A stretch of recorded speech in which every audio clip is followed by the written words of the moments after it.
தஞ்சை மாவட்டத்திற்கு பெருமை சேர்க்கும் திருத்தலங்களில் ஒன்றான புன்னைநல்லூர் மாரியம்மன் ஆலயமாகும். இங்கு வீற்றிருக்கும் தாயானவள் முத்துமாரியாய் அருள் பாவிக்கிறாள். இவள் 15ஆம் நூற்றாண்டில் மராட்டிய மன்னனின் கனவில் தோன்றி தான் இங்கு வீற்றிருப்பதாக அறிவுறுத்தி, அதன் பிறகு பல்வேறு மன்னர்களால் இவள் போற்றப்பட்டு புனரமைக்கப்பட்டு இன்று அழகிய ஆலயமாய் வீற்றிருக்கிறது. இந்த ஆலயத்தினுடைய சிறப்பு, நோயை தீர்க்கக்கூடிய தயாதரியாய் இருக்கிறாள். இந்த தாயானவள் மருத்துவரால் கைவிடப்பட்ட நோய்களை போக்க வல்லமை படைத்தவள்.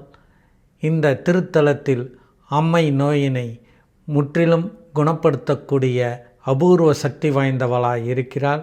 இங்கு வந்து சேவித்தாலே போதும், மறுதினமே அம்மையானது இறங்கி விடுகிறது. கண் நோயினை போக்குகின்றாள்.